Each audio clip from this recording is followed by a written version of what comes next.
Okay, there it goes. Okay, awesome. All right, I'll go ahead and get started.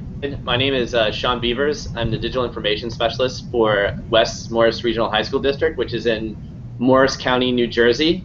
And I'm actually presenting to you today from Massachusetts. I'm actually visiting some friends there. So I'm like way over on the East Coast today. And I just want to take an opportunity to thank Amy Mayer for having me, or asking me to present at your App Summit, and also the Text for Text group for putting this on. So I'll go ahead and share my screen, and hopefully you guys will be able to see my slideshow. Just hold on one second.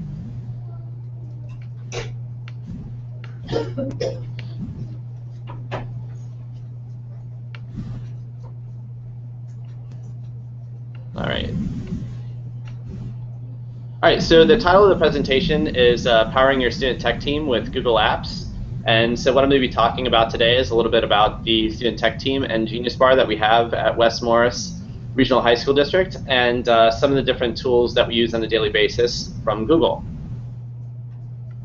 And if you're interested in getting any of the resources, or you would like a copy of this presentation, that is the link.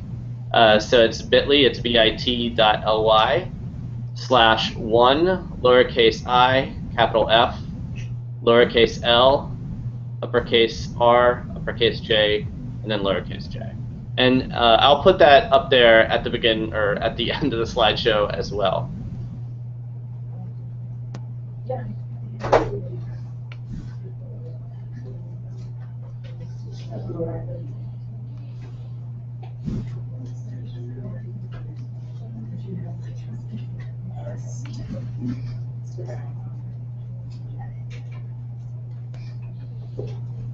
I don't see anybody running up with their devices to snapshot the QR code, so. Oh, I should have. Yeah. We have keyboards. Yeah, exactly. Who needs cameras, right? So again, a little bit about the district. We're located in Morris County, New Jersey, which is a pretty affluent area of New Jersey. And the district is actually just made up of 2 high schools. So we have Central High School and Mendham High School, and around 2,800 students and 250 staff members. And we've been going through what I would call sort of a technology revolution. Up until about, I would say, 2 years ago, technology was pretty much relegated, to just a single computer lab, and the technology staff was focused on just managing servers and the network. And there really wasn't any focus on integration or using web technologies of any sort. And so over the past 2 years, we've rolled out Google Apps. We're using Haiku as our LMS, so we're trying to move our staff from Homework Central and from using our district website to having all their content in Haiku. We're deploying Chromebooks, so we have Chromebooks that students can check out of the libraries. And we just instituted the Genius Bar in the media centers and the tech team this year. So it's really been a roller coaster in terms of what we've been doing. And next year we're hoping to up the ante again. We're going to have maker spaces in the libraries. So we hope to have like 3D printers and Raspberry Pis that the students can play around with. So again, we're really trying to up the ante. So my role in the district, as I mentioned, I'm the digital information specialist, and I kind of wear a lot of different hats, but mainly focusing on professional development for the students and staff, and then also supporting our district technology initiatives. So with the Google Apps rollout, with Haiku, I also do some of the website design. So the student technology support site and the staff support site, those were 2 of the first things that I set up. Also the creation of the student tech team. I manage the Genius Bar, so I schedule the shifts when the students come to work, and then also I do some IT support. So if teachers have a technical issue, whether it's with their projector or printer, or they bring their laptop in, I kind of work on that as well. So before I kind of jump into talking about the tools and what our student tech team does and what the Genius Bar does, I want you to know that there have been a lot of growing pains, and this has certainly been a huge learning process for me in terms of initially what we wanted to create and where we are now.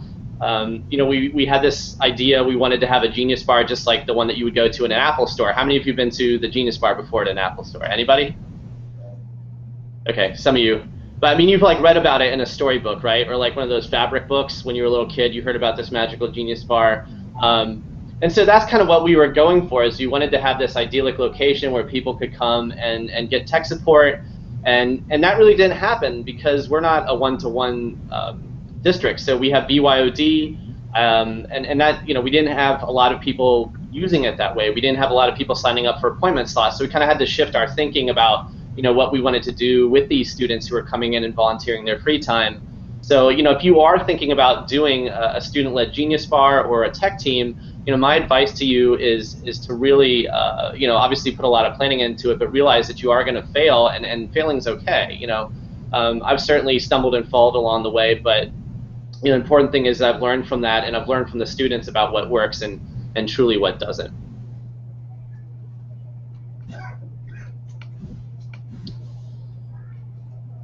So right now, our student-led tech team, we have about 15 students per high school. We started out, I would say, about double that, and that number has sort of fluctuated over the course of the past 6 months, and that's due in part to us sort of changing our focus as we've gone along, but also students we meet during our lunch period, which is 10:45 to 11:30, and they're involved in a lot of other activities in terms like we have mathletes and other clubs, and they have labs that start at 11:15. So the meeting time, again, those numbers have changed sort of as we've gone along. And it's open to grades 9 through 12. We did make students apply this year for the student tech team. We wanted to kind of get an idea of what their strengths were and what types of topics they were interested in. And right now we're meeting bi-weekly, but we started out meeting every week, which was, I think, a little, we didn't need to meet every week, and what we ran into is, students were saying, well, we're meeting about the next meeting, and we were just, I guess, a lot of stuff, we weren't doing a lot of interesting things. So now we're meeting bi-weekly, and we've shifted our focus to, letting the students know about district technology updates.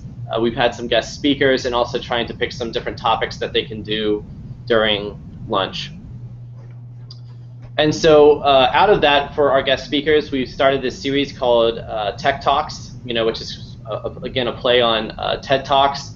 And we've had some professionals come in via Hangout that are in a field related to technology. And so we broadcast this simultaneously via Google Hangouts with high schools, and this has been open to the community, so students and staff, and then also parents or whoever wants to come can bring their lunch into our auditorium and listen to these talks during lunch. So we tried to solicit the students and figure out, what kinds of careers are you interested in that are related to technology.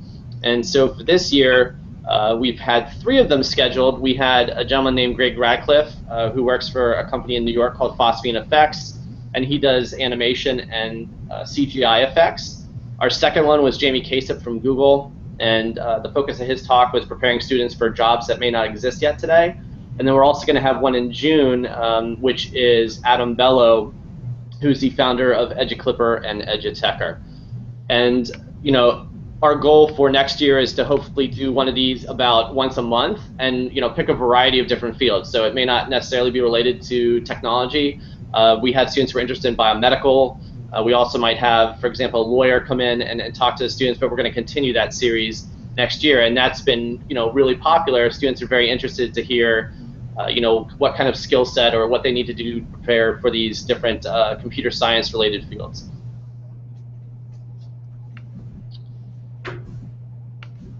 Another example of something that we have going on, actually next week, we're doing an app Smackdown. So students are going to be able to share their favorite app, and we're keeping it platform agnostic, so it doesn't matter what platform the students share their app for. It could be Windows or Mac, or it could be Android. And the only real stipulation is that the app has to have some kind of educational use. So it can't just be a game. It actually has to tie into the curriculum somewhere, or it could be a utility or for productivity. And so that'll be going on, and they'll be able to win prizes and compete in about 5 different categories of apps. So those are the kinds of things that we're doing right now with the tech team. Like I said, we kind of just started out this talking about what was going on in the district with our technology. Like we're starting our park testing actually next year, so we're telling the students about those changes. But it's morphed, and now again we're focusing on what skills can we teach them during this short block of time. What guest speakers can we bring in and fields that they're interested in, and that seems to be working out a lot better.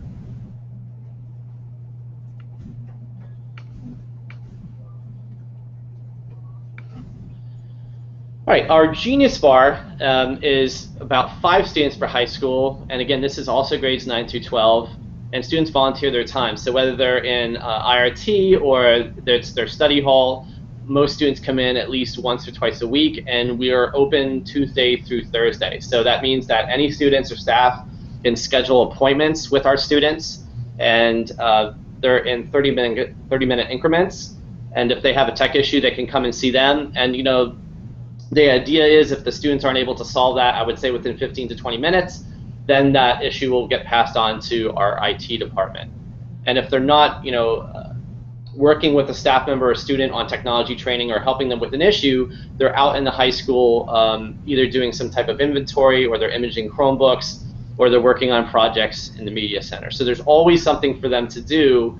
They're not just sitting there at a desk waiting for somebody to come up and ask for assistance, which again, like I said, we were hoping that was what it was going to be, where we would just get a steady stream of students and staff to ask for assistance, but that's not really what happened. So I always try to make sure that there's enough projects for them to work on, that if there isn't somebody that's going to come and ask for help, they know what they need to do, and they can assign themselves a tech ticket and take care of it. Like last week, we're working on actually setting up Raspberry Pi computers. We're going to put them on our mobile carts, so that it'll actually have a schedule where that cart's supposed to go for the next period.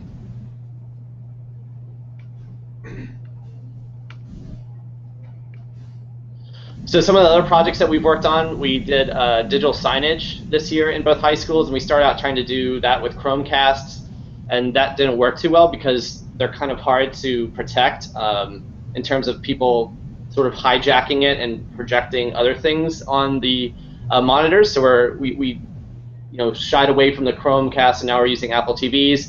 And then in the other picture, the students are actually imaging our Windows laptops.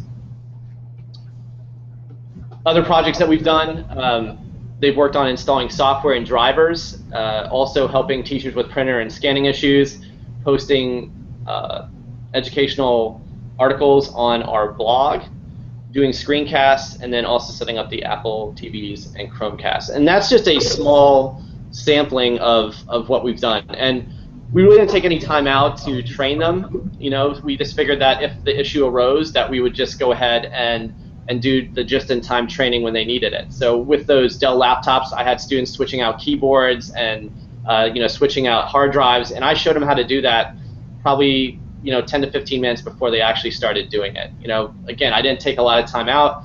Like if a job comes up and they need a new skill, we'll show them how to do it, and then they'll just go ahead and work on that project.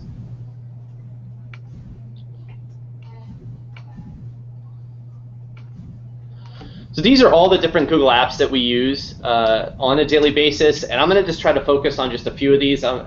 Within the scope of time that we have today, I'm not going to be able to probably go through every tool that we use and how we utilize it, but again, I'm going to focus on some of the key ones and talk about the workflows that we've set up for the students.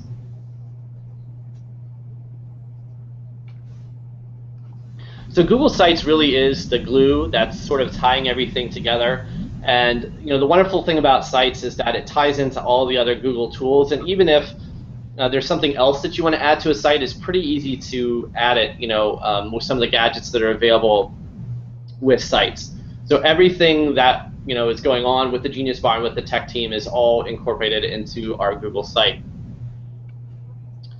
And this is the Student Technology Support site, and I'm going to kind of walk you through and show you some of the different things that we have on there. But again, this is linked in the presentation if you are interested in checking it out.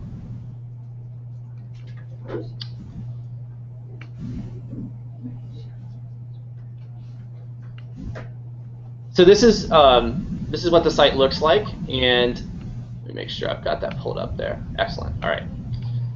And so on the site, I've got it set up where only the students who are part of the tech team are able to access the pages underneath the Student Tech Team tab. And so you can enable page level permissions in sites, and so only those students who are part of the tech team can actually access the resources or see the technology support tickets.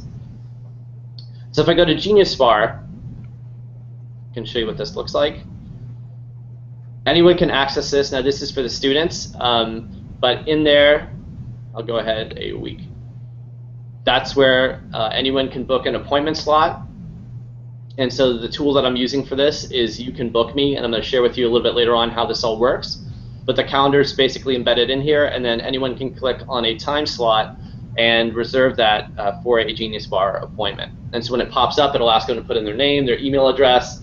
It asks them to put in a short description of the issue, and then also what the location is. So if they're in the library, are they in the field house, what classroom, and then that gets put into a queue for the students, and the students can then assign that ticket to themselves, which lets everyone else know that that's already been dealt with. We also have a calendar on the student tech team page, so that has our meeting schedule for the remainder of the year. Like I said, next week we're doing our app Smackdown, and we're going to have one more meeting after that at the beginning of June. And so they can check that to see when our upcoming meetings are, what events are going on. On the resources page, they do have to sign in and out for their shifts, so I'm trying to keep track of when they show up and when they leave, just to make sure they're there for the period. And if they were to get a job with any other company, whether that's with a fast food like McDonald's, or they get a job at Best Buy, they're going to have to do the same thing. So the students sign in and out for each shift, and then there's also the shift schedule here when the students are supposed to work, and then they check that every Monday to see when they're supposed to be in the Genius Bar. And there's one for both high schools.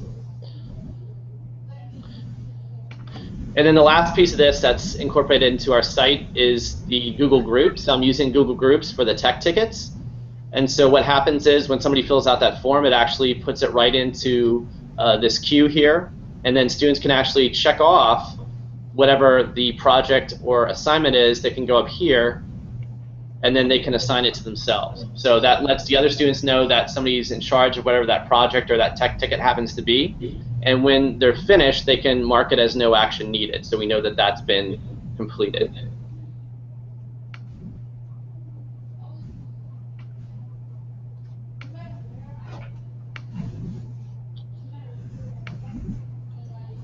So these are the essential tools that I'm going to be talking about today. The You Can Book Me, Google Groups, and Formule, which is an app script.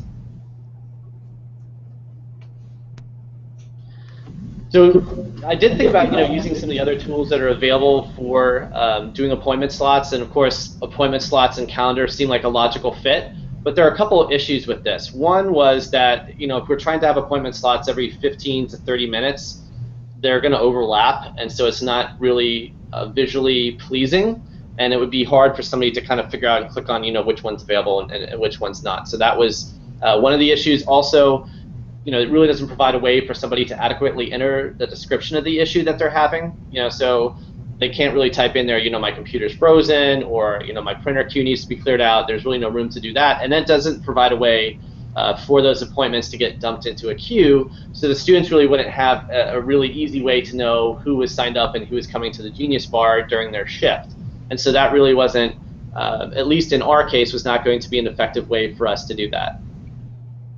Then I thought about using Google Forms, and right off the bat, this seemed like a better way to do it. But there are a couple caveats with this. It doesn't automatically create counter events for you, so if I have somebody fill out a Google form and they put in their issue and they put out the time that they've selected, it's not just going to dump that into a calendar for me. It doesn't automatically generate a confirmation email, so the person who signs up for the appointment isn't going to receive any notification. And then also we wanted students and staff to see slots that were available versus those that were already booked. And so that's kind of why those two options got weeded out, and we had to look elsewhere and think about, what can we use that's free that will sort of serve our purpose. And so that's when I turned to the Google Apps Marketplace. Now, have any of you used anything, any of the tools in the Apps Marketplace, or you've heard of the Apps Marketplace? Or this one woman's nodding. She's like, yes. The rest of you are like, no. So, Google's got a variety of different repositories for apps. So we have the Chrome Web Store, you can install Chrome Web apps. Then you've got the Google Play for Education Store, which are apps that you can install on your Android devices. And then there's also this Apps Marketplace, which are applications that you can install in your Google Apps domain. So one of those is You Can Book Me, which I'm going to talk a little bit about, but there's other ones in there that you can install. And it runs the gamut. One of them, for example, is BrainPop. They have an app that you can install. Also Pixlr if you want to do photo editing. And the cool thing about it is then it makes it available domain-wide. So when somebody clicks on their app launcher in Chrome, they'll see those apps that you installed through the Apps Marketplace for the district. So it's just another repository of apps that you can install for your users.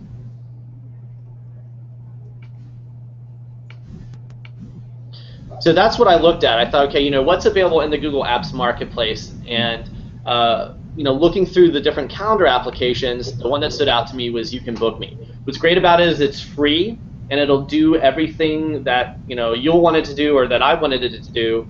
And if you're a teacher or involved in education somehow, you can also get sort of the robust version or whatever that next tier up is for free. So you just send them your email and put a link into your district or to your school's website, and I think I got a response back in an hour, and they unlocked the whole feature set for me. So it connects to Google Calendar, which is awesome, and you can connect it to more than one Google Calendar if you wanted to, but I have mine set up to just connect to just a single calendar. It also allows you to customize the appointment slots, so you can set those time increments between, if you wanted to do every 15 minutes, every 30 minutes. And it also generates the confirmation email, so as soon as somebody fills out a appointment slot, it sends them an email, and it's got a link in there if they want to cancel their appointment, which is great. And then it also updates the appointment slot availability. So it kind of checked all the boxes in terms of what we were looking for in order to set up the Genius Bar. And so this is what the workflow looks like, and then I'll go ahead and share my screen and show you how this all goes together. But essentially what you would do is in Google Calendar, I have two calendars set up. So I have one set up for the shift schedule, which is when the students come in and work. Then I have another one that's just called appointment slots, and that one is when they're unavailable. And so what You Can Book Me does is it looks at that appointment slot calendar, and whenever there isn't an event on the calendar, it creates a slot and knows that that time is available. And so it reads that appointment slot calendar, it generates the available time slots, and then what happens as soon as somebody fills out one of those appointment slots, it automatically generates that email confirmation and also sends an email to our Google group. So here's my Google Calendar, and right now I just have the Genius Bar schedules turned on for both high schools, and you can see, I'll go ahead and turn off the one there. This schedule in red, or this calendar in red, is for the Genius Bar appointments. So anytime that is marked unavailable, what happens is You Can Book Me will not create appointment slots for those time blocks. Then the times that you see where the students are working, which is the other calendar that has their shift schedule, those times are empty, and it creates appointment slots for when those students are available to work. So that's how I have it set up with the two different calendars. When you set up You Can Book Me, and this is what it looks like, the very first thing you're going to do is connect whatever calendar you want it to look at to see when your free or busy times are. And so I connected it to that central Genius Bar appointment calendar. And like I said, you can connect it to multiple calendars if you want to, but I actually set up a You Can Book Me account for each high school. So this one is for Central High School, and then we also have one for Mendham High School as well. Then you can set up your times. So our high school, our day starts at 7:40 and we end at 2:35. So I put that in Monday through Friday. That's when it sets up the slots. And then on the other side, you can also set up your increments. So our increments are 30 minutes, but you could change that to whatever you want. And the other cool thing is it has a time slot for lunch. So lunch is 10:45 to 11:30 every day, and that time is automatically blocked out.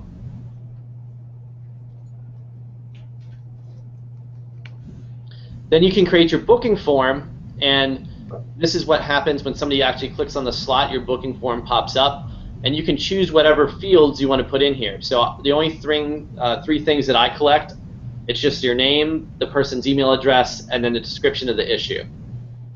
So that they can type in whatever the problem is, and then my students have a chance to actually look at that at the beginning of the day, and they know exactly what they need to prepare for. And this is what it looks like. You can put your logo in there if you want to, which is what we did. And then it's just got a couple of questions. They fill it out. They do have to type in the CAPTCHA, and then they just click the confirm booking, and then it books that appointment. And again, you can customize this any way that you want to.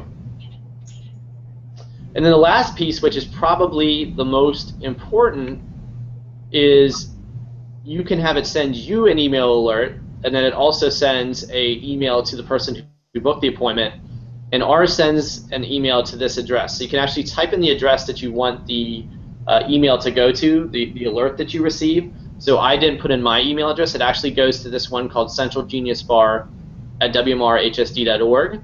And I had some of the people on our IT staff, they set up these email accounts just for this purpose. And so what happens is as soon as somebody books an appointment, it goes to this address, and then it actually goes into our Google group because this email address is a member of that group.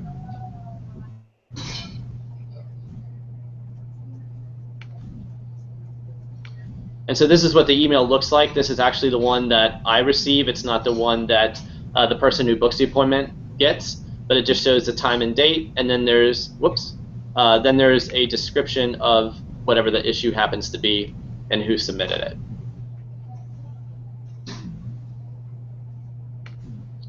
All right. So once we had that set up, we figured out, okay, how are we going to do the Genius Bar and how are we going to have people sign up for appointments? The next piece was creating a total IT ticketing system.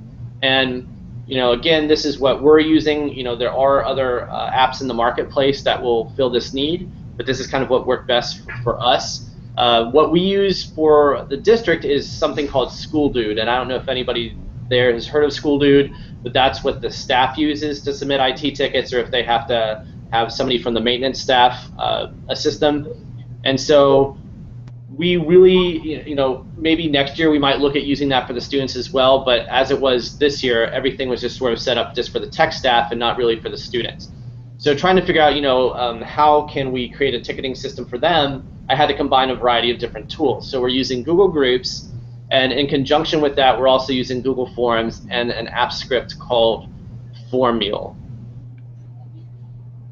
Now, has anybody used Formule before? Do any of you know who Andrew Stillman is? Okay, Andrew Stillman is like the script guru, so he wrote Doctopus, and he helped write G-Class folders, if you've used that before. Also Autocrat, and so this is one of his scripts, and it's pretty awesome. So what it does is you add it to your spreadsheet, where you get your responses from your form, and then you can use it in a variety of ways. You can have it set up calendar appointments. It can actually generate email. It'll do a mail merge. I think it also even does text messaging. It plugs into Google Voice. So it does all that cool stuff. When somebody submits something into your form, you can actually have it fire off an email. You can have it create a calendar appointment. It's pretty powerful. I can tell everybody's like really excited about it. You're going to go out right now and install it in your spreadsheet. That's yes, awesome. All right. So this is what this looks like. So what happens is somebody fills out the Google form, right? So just a regular Google form. Usually it's me who's doing it because, like I was saying earlier, I try to come up with a list of projects that the students can work on for that week. But sometimes it's also our IT staff. For example, a couple of weeks ago, the students were helping inventory our old laptops that we're getting rid of. And so they were moving those from wherever we had them stored into our barn and taking them out of the school building. And so that was actually something that one of our support technicians had put into the queue for them. But really anybody has a link that wants to can submit a ticket. So they fill out the form, it goes into our spreadsheet, and then Formule generates an email and sends it to the Google group. So again, I'm using that same address, Central Genius Bar or Mendham Genius Bar. It sends that formatted email, and then that gets put into our Google group, which is serving as our queue, and then students can assign themselves that ticket, and then when they've completed it, they're going to mark it as no action needed. And so what I do at that point is, once the students have marked it as no action needed, then I generally lock the topic. So I'll make sure that they've done whatever that job is. I'll meet with the student to kind of get a summary of what they did and how well they thought it went, and then we lock that topic, and that's how we have it set up.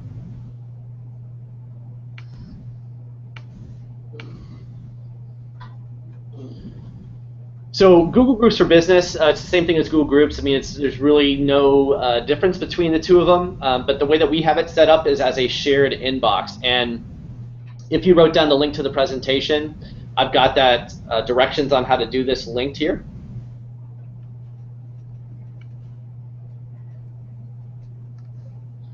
And so if you follow on those directions, it'll walk you through the steps that you need in order to set this up. So students or staff can assign tickets. Again, complete tickets can be marked as no action needed. All those go into a queue for the Genius Bar, and then students can even receive notifications when somebody signs up for an appointment or a ticket is submitted.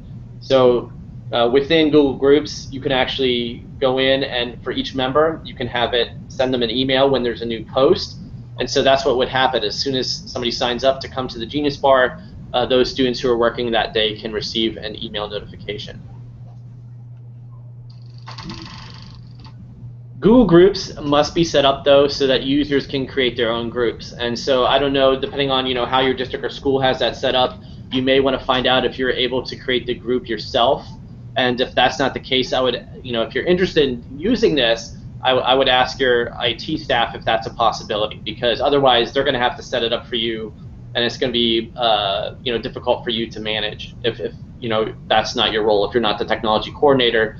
So I would encourage you to see if you can have this set up so users can create their own groups. And when you create the group, you want to set it up as a collaborative inbox. So that'll actually be one of the options in Google Groups. So that's the one that you want to pick as a collaborative inbox. And then you also have to set permissions for the members. And so once you've got that set up, there's a section in there where you can click on roles, and you need to check off the ability for them to be able to assign a topic to themselves and also to be able to post. And that's, again, linked in this presentation. So if you go back to that previous slide, it goes through those directions on how to set this up correctly. And then last but not least, I had to add some critical members to my Google group. And so the very first one that you see there, notifications at Softly Software, that's what actually sends out an email from You Can Book Me. So you have to make sure that that email address is a member of the group in order for it to drop those appointment slots into the queue. And then also I created those email addresses for each Genius Bar, and that is also added as a member to the group. And that's necessary for these to kind of go into the queue for the IT ticket submission. And I'll show you what this looks like. So here is this is the same for both high schools. This is the IT ticket, and what students can do, or staff members who are submitting tickets, they can pick the Mendham High School, or the Central High School. Also, we have a field house. They put in the area or room number, so they can put in H102 or F203. They put in a short description of what the issue might be, and then they can type out a longer description. And then the last question is, when would you like this completed by? So they have to pick a completion date, and then they submit that. Once that form is submitted, and this looks like just any other Google form, it gets dumped into this spreadsheet. But what's unique about this is I have Formule installed. So I ran Formule, and I have it set up to do an email merge. And what happens is, as soon as somebody submits a ticket, Formule sends out an email to that Genius Bar email address, which is a member of our Google group. And so this is what the template looks like. And I know this kind of looks a little bit crazy, but it actually tells you there's directions in here. Andrew Stillman is really good about explaining how all these different scripts work. And so it tells you, what the formatting should look like. And so it sends out that email with the location, the room number, what the problem is, and then the description. And once it sends out that email, it gets dropped into the queue, which is this Google group right here. So for example, last week they were setting up these Raspberry Pis to put on our mobile carts. And so you can see that there's the email. It tells them the location, what the problem or task is, and then the directions that they need to follow in order to complete that task. And that's all automated using that Formule script.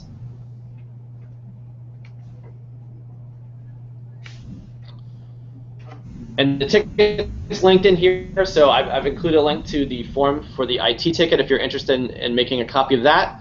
And then also I have a link to the spreadsheet, so if you want to see how that's set up, you can make a copy of that as well. But Formula is really what makes the magic happen. It pushes those IT tickets to the Google group. And again, I would set up a Gmail address or user for your Genius Bar. If you have a Genius Bar per building, set up one for each of those in order for it to be able to deliver those to the group.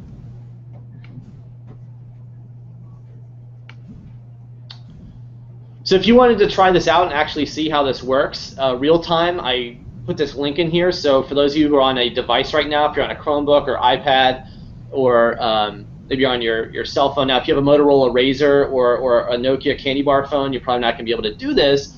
But if you actually have a device that has a capable web browser, you could actually go to that link right now, submit a fictitious ticket, and see how it's pushed to the Google group.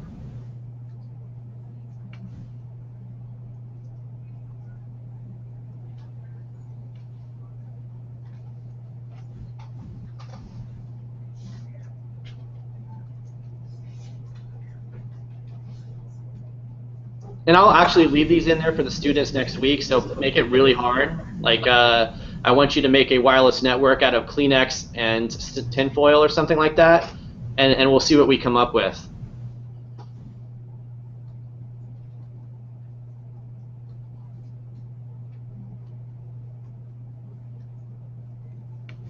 They really enjoy those challenges where I make them do things that are like pretty much 99% impossible. Unless you're like Superman.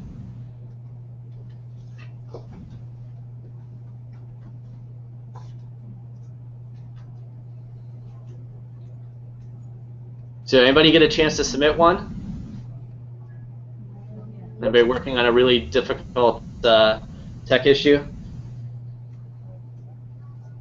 Or you could just put in there like, my printer's out of toner. That's a popular one.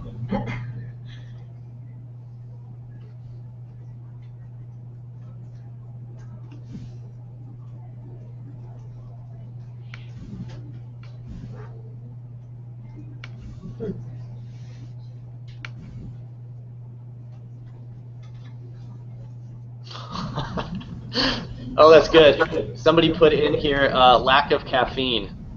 All right, so you can see what happened is it generated that email using Formule, and here's our ticket, lack of caffeine. The room is 101, and coffee is required for processing to continue. There you go. So deadline is May 17th. So it works really, really well. And then students can go in here. They can click the take button and assign it to themselves. And when we're done, they just click the no action needed and move on to the next ticket. So pretty awesome. And an easy way to set up an IT ticketing system for your students. Last but not least, before I just want to share with you some of my closing thoughts. Gmail, again, is the lifeblood, I think, of Google Apps, and I use that constantly. And that probably goes without saying, but I'm always sending out emails to my students. In fact, probably they learn how to create filters because of all the email I send to them. But I always send out reminders for our meeting dates and times. I tell them about opportunities to participate in district technology initiatives. We had HP, I think about a month ago, they lent out an HP Chromebook 11 and Chromebook 14. And so I emailed it to the students and let them know that they could sign up and they could actually test out those laptops if they wanted to. Also, I send up updates about the Genius Bar. And then I try to let the students know who are coming in to work that day. I give them a heads up in terms of what they're going to be working on. Even if they get a notification, I still try to say, here's what I'd like you to work on for that day. So, Gmail, again, there's just a constant stream of communication between myself and the student tech team in Genius Bar. So my really three big takeaways of doing this year, and setting up the Genius Bar and setting up the student tech team. Number one, really get to know your students. I think that's absolutely key, and that does probably go also without saying, but really try to build that bond and learn what they're interested in, and really listen to them and get to know your students. I think that's really been the most beneficial thing for me, is spending the time to build that relationship. And the wonderful thing about it is they consistently show up every week for the Genius Bar. It doesn't matter how much homework they have or what they have going on. They like to come to work, and I can literally tell them to work on any project, and they'll tackle it. So again, that's just investing yourself into these students and really taking the time to get to know them as individuals. The second thing I would say is to definitely leverage your personal learning network. And I have spent a lot of time in Google Hangouts with these amazing people, and trying to talk to other districts and schools that have set up a Genius Bar or tech team. And Kern Kelly is amazing. If you haven't heard of him, or his Tech Sherpa show, he does it every week on Google+. He posts a new episode that his students do, and he has students in his middle school and high school working with him on different projects. Also, Jennifer Sheffer, she's in Massachusetts. She has a student-led help desk, and again, doing some incredible things there. In her high school, it's actually set up as a class that the students take, and then they earn credit, doing app reviews and blog posts and all kinds of really neat stuff. And then the last person I would suggest you get in touch with is Don Wettrick, and he's actually in Kentucky, and he runs an innovations class. And all three of these people have really been instrumental in terms of what we're doing at West Morris, and what we hope to accomplish next year and take it to the next level. So definitely talk to others, or tweet it out or post it on Google+ if you're thinking about setting this up, or you just want some great tips. Definitely talk to people around you. And then the last bit of advice that I'll leave you with, this is what my superintendent said. He said, just start. And that's sort of how all of this stuff has taken place over the course of these past 2 years with our Google Apps and Haiku and Chromebooks. Is we've obviously done the groundwork and we did our research, but the important thing is we just took that leap and we started. And like I said, it hasn't always been smooth sailing, and I can't say that I've faltered a couple of times. But having the support of your administrators and knowing they're behind you, and that what you're doing is important to them is huge. And that's probably my most important piece of advice is without them it's going to be an uphill battle. So definitely try to get your principals or your superintendent or whoever you can involved and get them excited about what you're trying to do, because that's going to make a world of difference when you try to do this with your students. All right, well, does anybody have any questions? I know I kind of went through a lot of information, and again, try to focus on a few of the different tools that we're using. Any thoughts, comments? You said this was a volunteer thing. Do the kids do this all after school? And have you thought, or do you do already any type of credits for those students that are involved in this program? Okay, good question. Yes, so I tried to do it. It was funny. The students, we were trying to pick a better time to meet than lunch, like I mentioned, because there's just so much going on. And they were all like, well, let's do it after school. After school would be awesome. And I was like, fantastic, let's do it after school. And so I did have quite a few students show up at the one high school, but then at the other one, only 2 students showed up. So I was like, okay, we're gonna go back to the lunchtime, just because that seemed to be when everybody could meet. In terms of credits, they can earn service credits for doing this, but we're looking at next year, like I said, kind of going to that next level and figuring out, are we going to maybe provide some sort of monetary, reimbursement for the time. If we're going to pay them hourly, we might give them a device. That's something else that we're looking at, so that the students working the Genius Bar might get a tablet or a Chromebook or something. But absolutely, and that's what a lot of the other schools that I've spoken to, that's what they're doing. The students either get credit because it's actually a class, or they're doing it as part of a service learning project. Other questions? Now, are the kids that are participating, is it just their free periods, or do you take them out of class for this? Just their free periods. So that's why, you know, at Mendham we had, you know, the Genius Bar was open Monday through Friday for the first 2 semesters, and then because people's schedules changed and a lot of the students didn't have any study halls anymore, we've kind of scaled back now to Tuesday through Thursday. But yeah, it's only when they have study hall or out of class support, and then, you know, if they have out of class support, I've had to speak to their you know, to their teachers and also to the parents to make sure that's okay.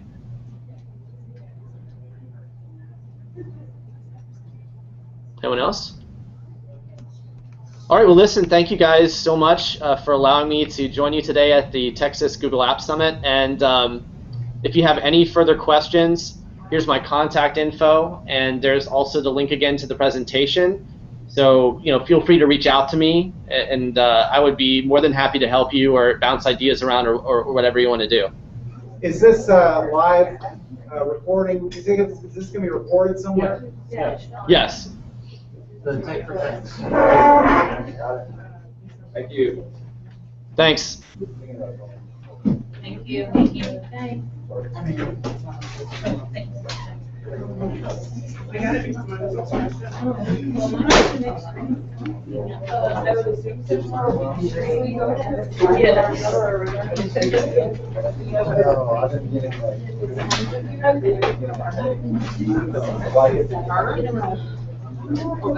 Well, yeah,